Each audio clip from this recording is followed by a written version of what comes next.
आप लोग का डीपी स्टडी चैनल में। तो चलिए आज की वीडियो में मैं आप लोगों को बताने जा रहा हूँ कक्षा 12 के फिजिक्स का वीवीआई क्वेश्चन जो कि बोर्ड एग्जाम से बहुत ही रिलेटिव है। तो चलिए बिना देर के हुए वीडियो को स्टार्ट करते हैं। हुआ है क्वेश्चन कि किसी गोलीय उत्तल अपवर्तक सतह के लिए वस्तु की दूरी, प्रतिबिंब की दूरी तथा अवस्था त्रिज्या के बीच संबंध स्थापित करे अथवा सिद्ध करे कि A2/V माइनस N1/U बराबर N2 माइनस N1 बटा में R होता है। तो फ्रेंड्स हम लोग को सिद्ध करना है ये N2/V माइनस N1/U बराबर N2 माइनस N1 बटा में R होता है। तो चलिए सबसे पहले हम लोग फिगर को छाप लेते हैं। तो फ्रेंड्स हम लोग सबसे पहले फिगर छापते हैं। तो क्वेश्चन में बोला है गोलीय उत्तल अपवर्तक सतह, तो गोलीय उत्तल अपवर्तक सतह छाप लेंगे। इसको बोलते हैं गोलीय उत्तल अपवर्तक सतह। अगर ऐसे रहता तो इसको बोलते हैं हम लोग अवतल अपवर्तक सतह। तो अवतल अपवर्तक सतह नहीं बोला है तो इसको नहीं लेंगे। फिर इसके बाद हम लोग एक लाइन खींचेंगे। इस लाइन का नाम है मुख्य अक्ष। मुख्य अक्ष और उत्तल अपवर्तक सतह जिस बिंदु पर एक दूसरे को प्रतिच्छेद करते हैं तो उस बिंदु को कहते हैं P यानी कि ध्रुव। तो यहाँ पर देखिए प्रतिच्छेद किए तो इसको बोलते हैं ध्रुव यानी कि P बोलते हैं। अब उत्तल अपवर्तक सतह के पीछे वाले भाग को बाईं ओर कहते हैं। इधर वाले पीछे वाला भाग को हम लोग बाईं ओर कहते हैं और जो आगे वाला भाग होता है इसको हम लोग दाईं ओर कहते हैं। दाईं ओर और बाईं ओर विरल माध्यम होता है। तो हम लोग लिख लिए विरल माध्यम। और दाईं ओर सघन माध्यम होता है तो सघन माध्यम लिख लिए। सघन माध्यम होता है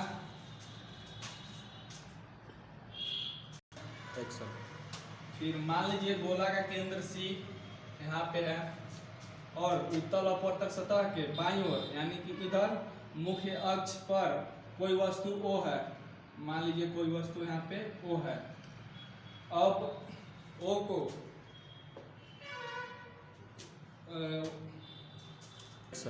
अब वस्तु O से एक आपतित किरण को उत्तल अपवर्तक सतह पर ले जाएंगे। तो चलिए आपतित किरण को हम उत्तल अपवर्तक सतह पर ले जाए, इसको बोलते हैं आपतित किरण।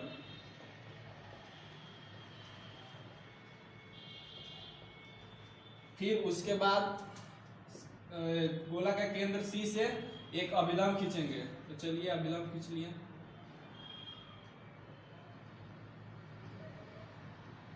अभिलंब खींच लिए। एक्शन।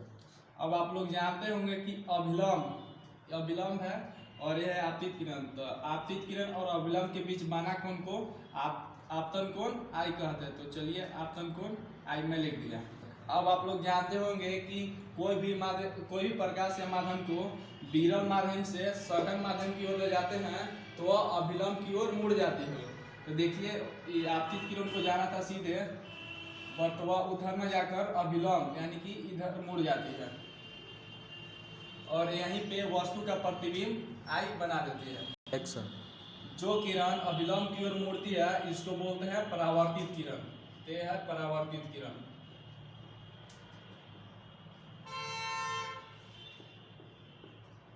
अब आप लोग ये भी जानते होंगे कि अभिलंब और परावर्तित किरण के बीच बना कोण को परावर्तन कोण R कहते हैं। तो इसका ये कोण हो गया R। एक्शन। मान लीजिए कोई बिंदु यहाँ पे M है।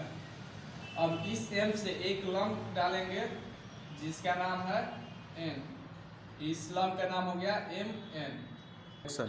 अब देखिए फ्रेंड्स यहाँ पे तीन कोण बनता है। एक कोण यहाँ बन रहा है, एक यहाँ बन रहा है और एक यहाँ बन रहा है। इस तीनों कोण का नाम मैं अपना से आप लोग भी अपना से दे सकते हैं। तो चलिए इस कोण का नाम मैं अल्फा कोण मान लिया। इस कोण का नाम अल्फा और यहाँ पे जो कोण बन रहा है इसको मान लिया मैं बीटा और इसको मान लिया मैं गामा। एक्शन। अब देखिए O से B तक की दूरी को यहाँ से यहाँ तक की दूरी को वस्तु की दूरी यानी कि U कहते हैं। तो U लिख लिया मैंने। फिर P से C तक की दूरी को वक्रता त्रिज्या R कहते हैं। तो R लिख लिया। फिर P से I तक की दूरी को प्रतिबिंब की दूरी भी कहते हैं। तो मैं यहाँ तक लिख लिया, फिगर यहीं पे कंप्लीट हुआ। तो फ्रेंड्स, इस क्वेश्चन को हल करने के लिए मैं आप लोगों को एक ट्रिक बताने जा रहा हूँ, जो कि इस सवाल को हल करने के लिए बहुत ही मदद करेगा आप लोग को। तो दोस्त, ट्रिक 3 स्टेप में पूरा होता है। फर्स्ट स्टेप में है कि आपतन कोण I तथा परावर्तन कोण R का मान निकाल लें। दूसरा, कोण अल्फा, कोण बीटा तथा कोण गामा का मान निकाल लें। तीसरा स्टेप है कि स्नेल का नियम पालन करके क्वेश्चन को सोल्व कर दे। तो यही तीनों स्टेप आप लोग अगर बना लेंगे तो ये क्वेश्चन आसानी से सोल्व हो जाएगा। एक्शन।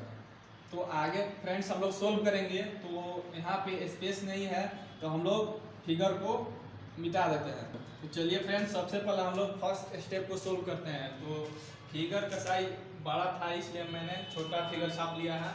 तो फर्स्ट स्टेप सोल्व करने के लिए हम लोग को यानी कि आपतन कोण I तथा परावर्तन कोण R का मान निकालना है।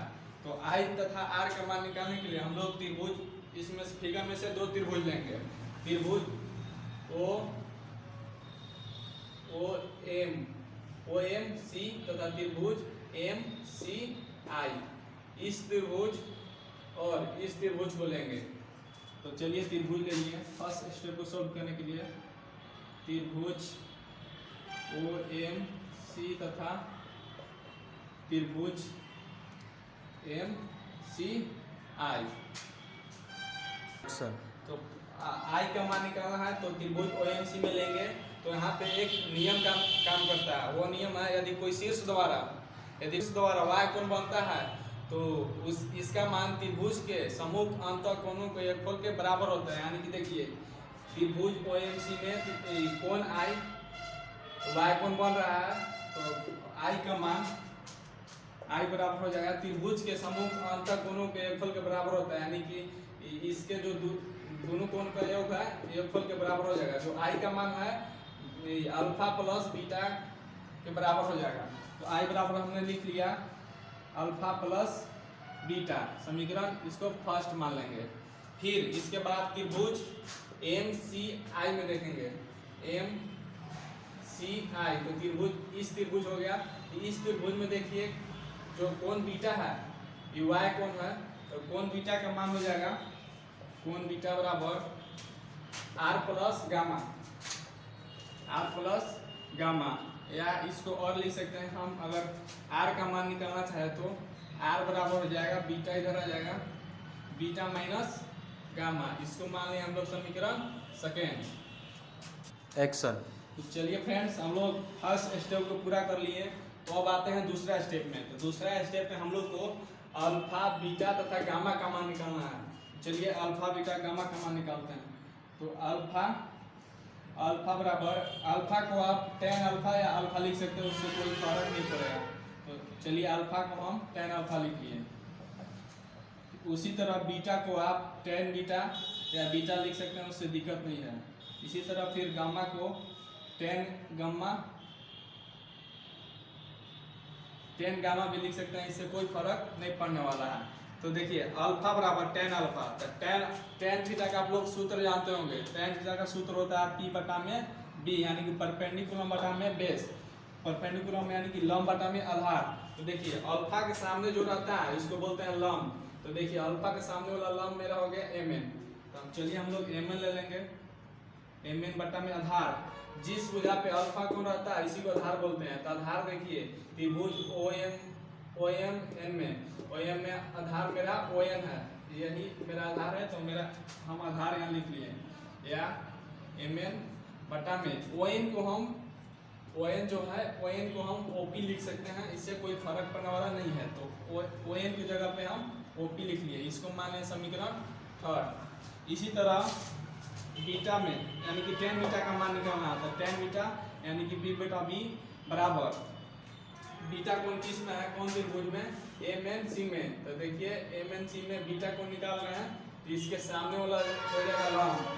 तो मेरा MN लंब हो गया बटा में जिस पे बीटा कोण है इसी को आधार मानते हैं। तो आधार हो गया CN, आधार CN लिख लिए, या MN बटा में सी एन को आप जो सी एन है ना, सी एन को आप पी एन लिख सकते हैं, उससे कोई फर्क नहीं पड़ेगा।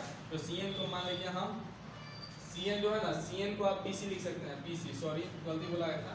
तो सी एन को आप पी सी लिख सकते हैं। तो यहाँ पे मान लिया मैं पी सी, इसको मान लो समीकरण 4।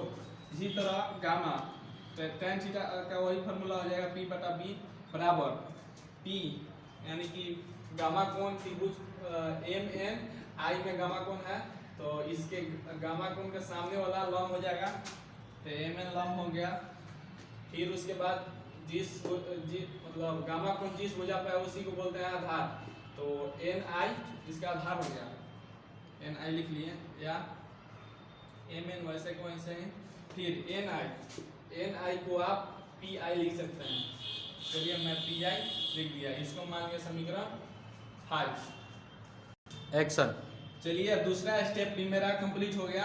अब तीसरा स्टेप में आते हैं। तीसरा स्टेप में स्नेल का नियम पालन करके क्वेश्चन को हल कर देना है। तो तीसरा स्नेल, चूंकि स्नेल के नियम अनुसार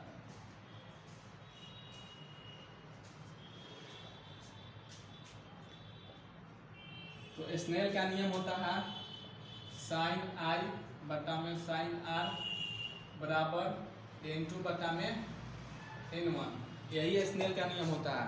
तो स्नेल का नियम पालन करना है हमको, पालन करके क्वेश्चन को हल कर देना है। तो साइन आई को आप नीचे लिख दे रहे हैं, साइन आई को आप आई केवल लिख सकते हैं और साइन आर को आर लिख सकते हैं, उससे कोई दिक्कत नहीं होगा। बराबर n2 वैसे के वैसे ही रहेगा, फिर n2 बटा में n1। अब इसको हम क्रॉस मल्टीप्लाई कर देंगे, क्रॉस मल्टीप्लाई यानी कि तिर्यक गुना कर देंगे। तो i गुना n1 किए तो i हो जाएगा i n1 बराबर r गुना n2 किए तो हो जाएगा r। देख रहा हो तो मैं यहाँ ऊपर लिख लेता हूँ i n1 बराबर r n2, या i का मान हम लोग समीकरण फर्स्ट लेंगे। तो i का मान है अल्फा प्लस बीटा। चलिए मैं लिख दिया alpha plus beta into n1 बराबर r का मान समीकरण सेकेंड से लेंगे, समीकरण सेकेंड से नहीं, समीकरण सेकेंड में r का मान है बीटा माइनस गामा। तो मैं यहाँ लिया beta minus gamma into n2 ले गया। यहाँ तक तो आप लोग को समझ में आया। इसके बाद जो अल्फा प्लस बीटा दिख रहा है, अल्फा का मान हम लोग निकाल चुके हैं। अल्फा का मान देखिए यहाँ पे है समीकरण 3 में, बीटा का मान है समीकरण 4 में, और गामा का मान है समीकरण 5 में। तो चलिए समीकरण को ये अल्फा बीटा गामा का मान हम लोग इसमें रखते हैं। तो अल्फा का मान है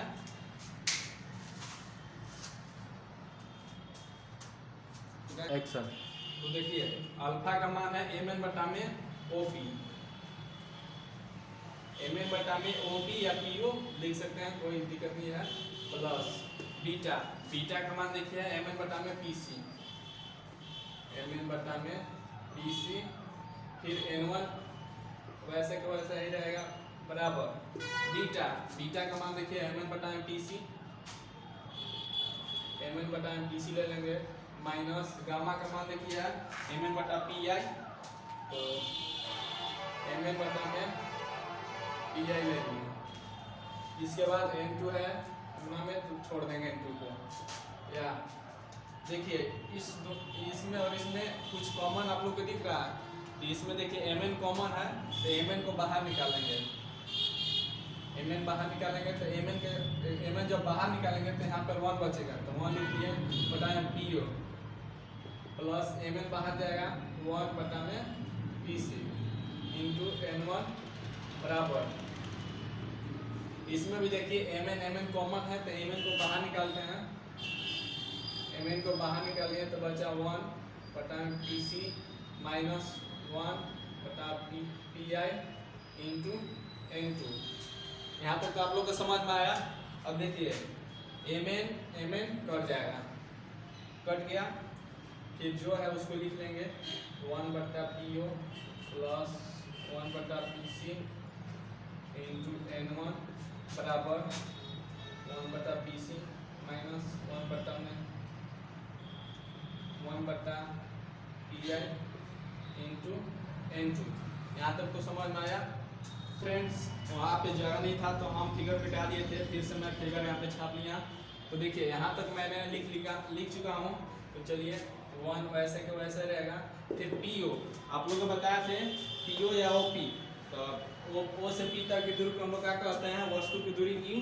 तो लेंगे यहाँ वस्तु की दूरी यू, वस्तु की उत्तल अपवर्तक सतह के बाईं ओर है, इसलिए ये माइनस में रहेगा। तो मैं माइनस ले लिया। अगर इधर रहता उत्तल अपवर्तक सतह के दाईं ओर रहता तो प्लस में रहता। फिर प्लस है, प्लस लेंगे। फिर 1 बटा पी सी, पी से सी तक की दूरी को बताया था आप लोगों को कि वक्रता त्रिज्या आर बोलते हैं। तो मैं यहाँ पे आर ले लिया। फिर n1 है तो n1 ले लिया बराबर 1 बटा पी सी, 1 ऐसे के वैसे ही रहेगा। फिर पी सी को बताए थे वक्रता त्रिज्या आर, यानी कि यहाँ आर ले लिया माइनस 1 बटा पी आई बोला है तो पी से आई तक की दूरी को प्रतिबिंब की दूरी भी कहते हैं। तो यहाँ पे मैं भी ले लिया। फिर n2 है तो ले लिया n2। अब इसके बाद देखिए मैं यहाँ लिख रहा हूँ क्या, अब n1 जो है ना, ये जो n1 दिख रहा है, n1 से हम ये दोनों में गुना कर देंगे। तो n1 गुना 1 किए तो n1 बटा में माइनस यू, माइनस को आप ऊपर भी ऐसे लिख सकते हैं। फिर प्लस n1 गुना 1 n1 बटा में r है तो r लिख लिया बराबर। उसी तरह n2 को इस दोनों में गुना कर देंगे। तो n2 गुना 1 करेंगे तो n2 आएगा बटा r माइनस n2 गुना 1 n2 बटा में v। यहाँ तक तो आप लोग को समझ में आया। इसके बाद हम लोग देखिए यहाँ तक, फिर मैं माइनस n2 बटा v को इधर भेजूंगा। अगर इधर आएगा तो माइनस में है तो इधर प्लस में हो जाएगा। तो n2 बटा v हो जाएगा प्लस में। फिर माइनस है तो माइनस वैसे को वैसे रहेगा। फिर n1 बटा में u। फिर जो n1 दिख रहा है ना, n1 बटा में r, इसको हम इधर भेजेंगे उस साइड बराबर n2। पहले से है तो n2 बटा r पहले से लेंगे। फिर ये प्लस में है तो उधर जाएगा तो माइनस में हो जाएगा। तो माइनस n1 बटा में r। अब वैसे के वैसे छाप लेंगे n2 बटा v माइनस n1 बटा में u बराबर r को आप एलसीएम ले सकते हैं। तो r का एलसीएम r हो जाएगा। r से r में डिवाइड कीजिएगा तो 1 आएगा। तो 1 गुना n2 कीजिएगा तो n2 माइनस इसमें भी डिवाइड होना आएगा तो n1 गुना 1 कीजिएगा तो n1। देखिए हम लोग को यही प्रूव करना था, जो कि प्रूव हो चुका है। तो आप लोग को वीडियो कैसा लगा कमेंट करके जरूर बता सकते हैं।